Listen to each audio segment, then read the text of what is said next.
നമസ്കാരം. കണ്ണൂരിൽ കെ സുധാകരന് തന്നെ മത്സരിക്കേണ്ടി വരും. സ്ഥാനാർത്ഥിയാകാനില്ലെന്ന് സുധാകരൻ ആവർത്തിക്കുമ്പോഴാണ് ഇത്. രാഹുൽ ഗാന്ധിയും വയനാട്ടിൽ സ്ഥാനാർത്ഥിയാകുമെന്നാണ് സൂചന.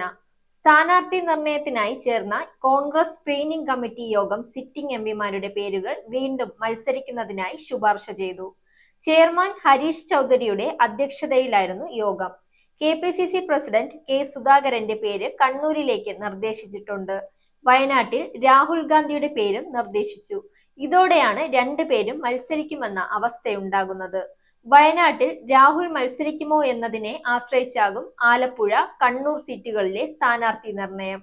രാഹുൽ ഇല്ലെങ്കിൽ വയനാട്ടിൽ മുസ്ലിം വിഭാഗത്തിൽ നിന്നാകും സ്ഥാനാർത്ഥി. MM ഹസനാണ് സാധ്യത. രാഹുൽ മത്സരിച്ചാൽ കണ്ണൂരിലാകും മുസ്ലിം വിഭാഗത്തിൽ നിന്നുള്ള സ്ഥാനാർത്ഥി. ആലപ്പുഴയിൽ KC വേണുഗോപാലോ രാഹുൽ മാങ്കൂട്ടമോ സ്ഥാനാർത്ഥിയായേക്കാം. കണ്ണൂരിൽ മുസ്ലിം സ്ഥാനാർത്ഥിയാണ് വരുന്നതെങ്കിൽ അബ്ദുൾ റഷീദ്, മുഹമ്മദ് ഷമാസ് എന്നിവർക്കാണ് സാധ്യത. വയനാട്ടിൽ രാഹുലും കണ്ണൂരിൽ സുധാകരനും മത്സരിച്ചാൽ ആലപ്പുഴയിൽ ഹസൻ സ്ഥാനാർത്ഥിയാകാനും സാധ്യത ഏറെയാണ്. UDF കൺവീനറായ ഹസന് വയനാട്ടിലും ആലപ്പുഴയിലും മുസ്ലിം സ്ഥാനാർത്ഥിയെങ്കിൽ കൂടുതൽ പരിഗണന കിട്ടും. വയനാട്ടിൽ രാഹുൽ മത്സരിച്ചാൽ KC വേണുഗോപാൽ മത്സരത്തിനില്ലെന്നും സൂചനയുണ്ട്.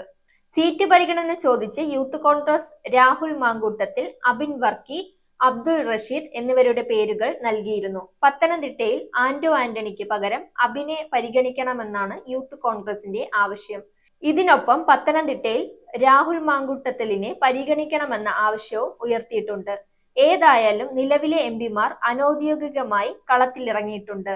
തിരുവനന്തപുരത്ത് ശശി തരൂർ പോസ്റ്റർ പ്രചരണവും തുടങ്ങി. മറ്റ് ചില മണ്ഡലങ്ങളിലും താമസിക്കാതെ കോൺഗ്രസ് നേതാക്കൾ സജീവമാകും. 3-ന് കേരള നേതാക്കൾ ഡൽഹിക്ക് പോകും. കേന്ദ്ര പാർലമെന്ററി ബോർഡ് യോഗത്തിൽ അന്തിമ തീരുമാനമുണ്ടാകുമെന്നാണ് കരുതുന്നത്. അതിനിടെ കണ്ണൂർ സീറ്റിൽ കെ സുധാകരൻ നിർദ്ദേശിച്ച സ്ഥാനാർത്ഥിയെ കൂട്ടത്തോടെ എതിർത്ത് ജില്ലയിലെ നേതാക്കൾ രംഗത്ത് വന്നു. കെ ജയന്ത് മത്സരിച്ചാൽ ജയസാധ്യത കുറവാണെന്ന് നേതാക്കൾ സുധാകരനെ അറിയിച്ചു.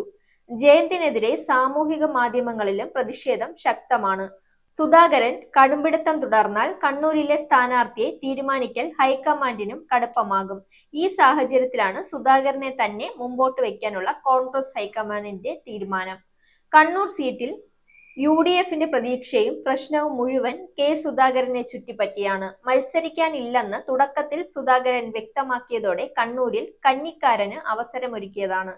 അരഡസനോളം പേരുകളും ഉയർന്നു. എന്നാൽ ഹൈക്കമാൻഡ് പറഞ്ഞാൽ മത്സരിക്കുമെന്ന് സുധാകരൻ നിലപാട് മാറ്റി. CPM വിജയരാജനെ ഇറക്കിയതോടെ സീറ്റ് നിലനിർത്താൻ സുധാകരൻ തന്നെ വേണമെന്ന് AICC നിർദ്ദേശിച്ചു. എന്നാൽ സുധാകരൻ വീണ്ടും ഇടഞ്ഞു. KPCC അധ്യക്ഷ പദവിയും ആരോഗ്യ പ്രശ്നവും കണക്കിലെടുത്ത് മത്സരിക്കാനില്ലെന്ന് വീണ്ടും കടുപ്പിച്ചു. KPCC ജനറൽ സെക്രട്ടറി കെ ജയന്തിനായി സുധാകരൻ നിലയുറപ്പിച്ചു. എന്നാൽ കണ്ണൂരിലെ മുതിർന്ന നേതാക്കൾ ഒന്നടക്കം ഇതിനെ എതിർത്തു.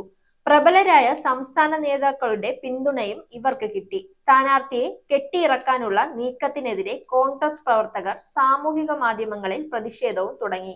അടുപ്പക്കാരനായി ചരട് വലിക്കുന്ന കെ സുധാകരനെതിരെയാണ് വികാരം.